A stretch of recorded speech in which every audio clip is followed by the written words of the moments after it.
دوستو میرے YouTube channel پہ خوشامدید۔ آگے بڑھنے سے پہلے آپ کو بتا دوں کہ بہت مشکل سے آپ کے لیے ویڈیوز بناتے ہیں، تو چینل کو لائک کر دیں تاکہ ایسی معلوماتی ویڈیوز آپ کو ملتی رہیں۔ 8 مشہور باربریاں رہنما۔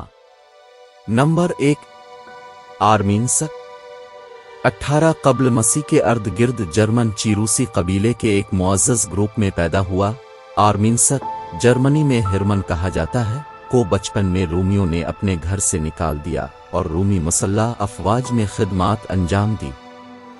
9 عیسوی میں اس کی چیروسی طاقتوں نے ٹیوٹوبرگ ٹمبرلینڈ میں جرمنی کے علاقے کے قانون ساز رہنما پبلسک کوئنٹ سوارس کے ماتحت 3 رومی فوجوں کو پھنسایا اور ذبح کیا۔ اس شرمناک نقصان کے بعد، جس کے بعد ایک کچلے ہوئے وارث نے خودکشی کر لی، رومی رائن کے پیچھے سے نکل گئے اور مزید مداخلت کی کوشش نہیں کی۔ تاہم آرمینسک کو 19ویں 100 سالوں کے آخر میں جرمنی کے اتحاد کے دوران ایک محب وطن لیجنڈ کے طور پر سراہا جائے گا۔ اس کا موقف دوسری عظیم جنگ کے بعد تجربہ کیا گیا، جب موجودہ جرمنوں نے اس کی قابل ذکر کوششوں کو ایڈولف ہٹلر کے تیسرے ریخ کی جارحانہ حب الوطنی سے جوڑا۔ نمبر 2، بوڈیکا۔ دیگر سیلٹک خواتین کی طرح بوڈیکا یا بوڈیسیا قدیم دنیا کی متعدد مختلف خواتین کے مقابلے میں زیادہ نمایاں آزادی میں خوش تھی اور اپنے قبیلے کے مردوں کے قریب سے لڑائی اور ہتھیاروں کے لیے تیار تھی۔ اس مقام پر جب اس کے بہتر نصف، مشرقی انگلیا، موجودہ مشرقی برطانیہ کی آئسینی قوم کے حکمران پرسوتاگس نے 60 عیسوی میں بغیر کسی مرد کے جانشین کے بالٹی کو لات ماری، رومیوں نے آزادانہ طور پر اس کے دائرے میں اضافہ کرنے کے لیے ایک اقدام کیا۔ بودیکا اور اس کی 2 لڑکیوں پر حملہ۔ رومن مشترکہ قیادت کے نمائندے گیس سیتیوس پولینس کے مقامی علاقے سے غائب ہونے کے بعد، باغی ہیرو خود مختار نے ناراض آئسینی اور مختلف قبیلوں کی مزاحمت کو رومن ڈس و فوج پر فتح دلائی۔ تاریخ کے رومن طالب علم ٹکٹس کے مطابق بودیکا کی طاقتوں نے تقریباً 70,000 رومیوں کو قتل کر دیا اور ان کے جنون میں رومن برطانویوں کی حمایت کی۔ پولینس واپس آنے سے بہت پہلے اور اس کی طاقتوں نے ایک غیر واضح جگہ پر تعطل حاصل کر لیا۔ اس نقصان کے فوراً بعد بوڈیکا نے شاید زہر کھا کر خودکشی کر لی۔ نمبر 3، الیرک۔ غالباً سب سے مشہور وحشی علمبردار میں سے گوٹ حکمران ایلرک اول نے 395 عیسوی میں مشرقی رومن خود مختار تھیوڈوسٹو کے گزر جانے کے بعد گاڑی چلانے کے لیے الفاٹے کر روم اور گوٹھوں کے درمیان ایک نازک ہم آہنگی کو توڑ دیا۔ اس موقع پر جب مغربی سربراہ فلاویس ہونورس 408 میں الیرک کے اختیارات کو زمین اور سامان فراہم نہیں کرے گا، گوتے کی طاقتوں نے روم پر حملہ کر دیا۔ 410 کے موسم بہار کے آخر میں منحرف غلاموں کے ایک اجتماع نے سالرین کے داخلی راستے کو کھول دیا اور الیرک کے سپاہی ٹھیک 800 سالوں میں شہر میں داخل ہونے کے لیے ناواقف دشمن میں تبدیل ہو گئے۔ انہوں نے روم کو 3 دن سے زیادہ لوٹا، پھر بھی اس کے باشندوں کے ساتھ ہمدردی کا سلوک کیا۔ الیرک کو یاد کیا جاتا ہے کہ وہ افریقہ کی طرف ایک نتیجہ خیز اقدام کے دوران ان کے جانے کے کچھ دیر بعد گزرے تھے۔ اس کے رشتہ دار ویزگوتیسا آئیبیریا میں منتقل ہو گئے اور اس وقت اسپین میں اپنا دائرہ قائم کیا۔ نمبر 4، اٹیلا ہن۔ ہنگری کے ایک سامراجی گروہ میں پیدا ہوا جو اس وقت ہنگری میں واقع ہے۔ اٹیلا اپنے بہن بھائی بلیڈا کے قریب سے 434 عیسوی میں کنٹرول کرنے کے لیے اٹھ کھڑا ہوا۔ روم کا ایک وقتی ساتھی، برگنڈی اور گوتے سمیت دیگر وحشیانہ اجتماعات کے خلاف، اٹیلا رومن علاقے کے پیچھے نہ جانے کے بدلے میں سونے میں طاقتور اسپانسرشپ کو تسلیم کیا۔ پھر اس وقت یہ کسی بھی صورت میں کیا۔ بلیڈا کے مارے جانے کے بعد اس نے ایک ایسے ڈومین کی کمان سنبھالی جو پورے یورپ میں پھیلی ہوئی تھی۔ مغربی خود مختار بیلنٹینین III اور اس کی بہن ہونریا سمیت مواقع کی ایک پیچیدہ سیریز نے 450 میں گال، موجودہ فرانس، पर हमला करने के लिए अटिल्ला को तरगीब दी। इटली पर हमला किया। रोमियो ने पोप लियो अव्वल को हम आहंगी के पैगाम्बर के तौर पर भेजा, और ताहम उनके इज्तिमा की बारीकियां गैर वाज़ेह हैं, इसलिए अटिल्ला ने अपने सिपाहियों को निकाला और हंगरी वापस चला गया। 453 में इसकी शादी के बाद सुबह उसे मुर्दा पाया गया था। उसके मुतअद्दिद शरीक हयात थे, वाज़ेह तौर पर मुहलिकनाक बहने, इत्तिफाकी शराब को नुकसान पहुंचाने एक खतरनाक चाल, मुमकिना तौर पर उसकी नई खातून अव्वल डेको भी शामिल थी। नंबर 5, गेंसरक। 428 ईस्वी में शरपसंद हुक्मरान गेंसरक, इसी तरह गिसरक गेंसरक के चलाने के कुछ ही अरसा बाद उसने बिल्कुल 80,000 अपने रिश्तेदारों को शुमाली अफ्रीका ले जाया, जहां उन्होंने एक ऐसा दायरा कायम किया जो अगले 100 सालों तक बहेरा रोम के समंदर को कामयाबी से कंट्रोल करेगा।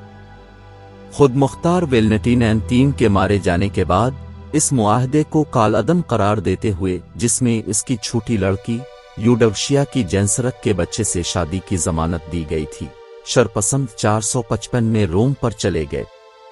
मेहरबानी पोप की सवाबदीद की वजह से शरपसंदों ने शहर की नकल करने या उसके मकीनों को एजाजी गुजरने की तवक्को के बदले में ज़बह करने से बचने के लिए मुआहिदा किया।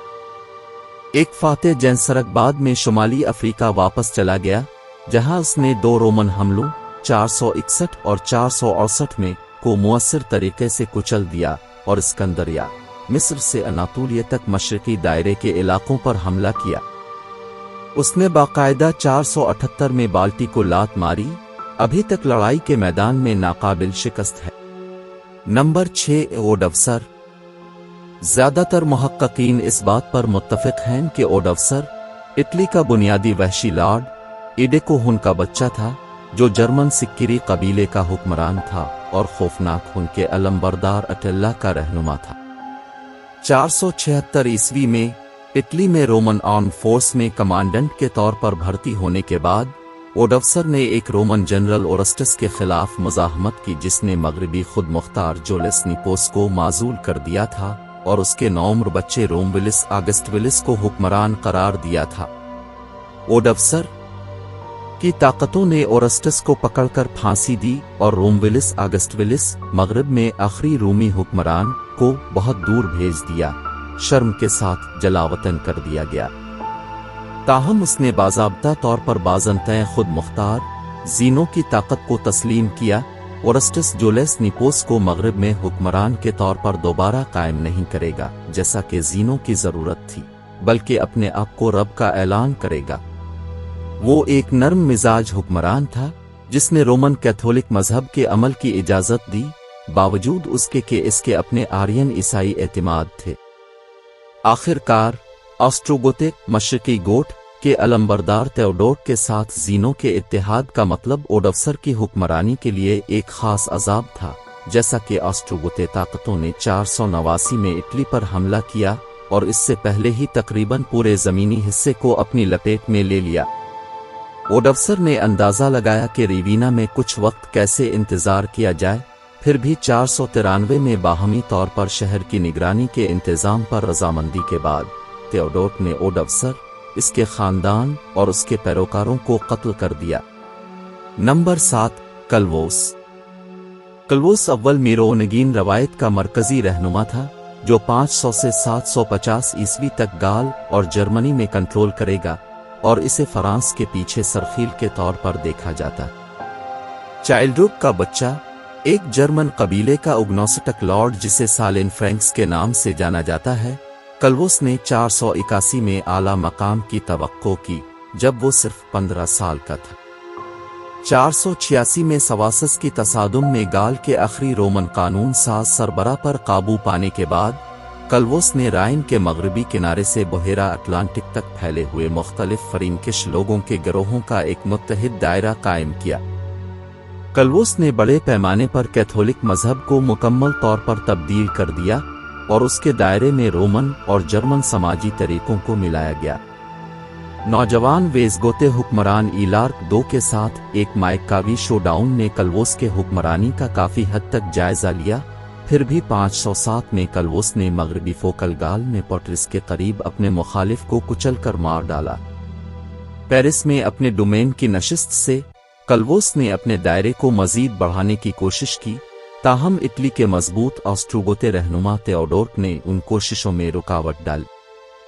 कलवोस 511 के करीब इंतकाल कर गए और उसके मीरोनगीन रिश्तेदार मशहूर तौर पर शारुलमैन 200 साल से जायद अरसे तक हुकूमत करेंगे।